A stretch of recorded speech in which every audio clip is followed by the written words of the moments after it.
પ્રધાનમંત્રી નરેન્દ્ર મોદીના જન્મદિવસની લાઠી ખાતે કરાઈ હતી ઉજવણી। પ્રધાનમંત્રી નરેન્દ્ર મોદીના દીર્ઘાયુ માટે યજ્ઞ યોજાયો હતો। લાઠીના ધારાસભ્ય જનક તળાવિયાની વિશેષ ઉપસ્થિતિ વચ્ચે યોજાયો હતો યજ્ઞ। લાઠીની સિવિલ હોસ્પિટલમાં ફ્રૂટ વિતરણ સાથે સ્વચ્છતાનો સંદેશો। અમરેલી જિલ્લા ભાજપ પ્રમુખ અતુલ કાનાણી સ્વચ્છતા અભિયાનમાં જોડાયા હતા। લાઠી શહેર ભાજપ, તાલુકા ભાજપ તેમજ નગરપાલિકાના સદસ્યો મોટી સંખ્યામાં હાજર રહ્યા હતા।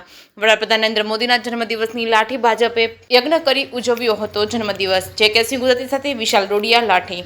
આજ રોજ આપણા દેશના યશસ્વી વડાપ્રધાન માનનીય શ્રી નરેન્દ્ર મોદી સાહેબના 75મા જન્મદિવસ નિમિત્તે લાઠી શહેર ભાજપ અને લાઠી તાલુકા ભાજપ દ્વારા આજે આપણા દેશના વડાપ્રધાન નરેન્દ્ર મોદી સાહેબના દીર્ઘાયુષ્ય માટે એક યજ્ઞનું આયોજન કરવામાં આવેલું હતું।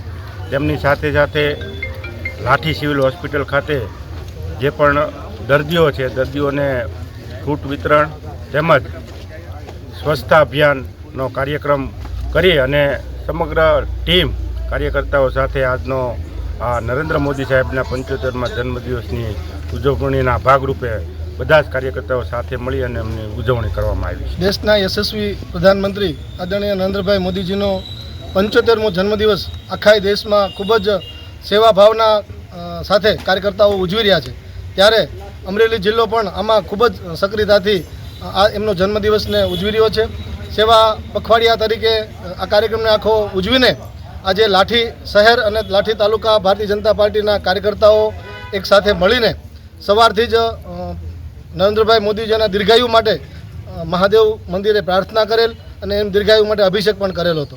સાથે સાથે નગરપાલિકા, શહેર ભાજપ, તાલુકા ભાજપની ટીમ દ્વારા સિવિલ હોસ્પિટલ ખાતે દર્દીઓને ફ્રૂટ વિતરણનો કાર્યક્રમ કરેલો હતો અને સિવિલ હોસ્પિટલના ગ્રાઉન્ડમાં સફાઈ ઝુંબેશનો કાર્યક્રમ પણ કરેલો હતો। નરેન્દ્રભાઈ મોદી જે રીતે દેશનો કામ કરી રહ્યા છે, લોકોના ગરીબ લોકો સુધી એમની યોજનાઓ પહોંચી રહી છે, ત્યારે લોકો પણ સામૂહિક રીતે એમના જન્મદિવસને વધારવા માટે ઉત્સાહથી જોડાઈ રહ્યા છે અને આ સેવા યજ્ઞમાં નરેન્દ્રભાઈ પોતાના આયુષ્યમાં ભગવાન દીર્ઘાયુ એમને ખૂબ જ લાંબી આયુષ્ય આપે એવી આપણે સૌ સાથે મળીને આજના દિવસે પ્રાર્થના કરીએ।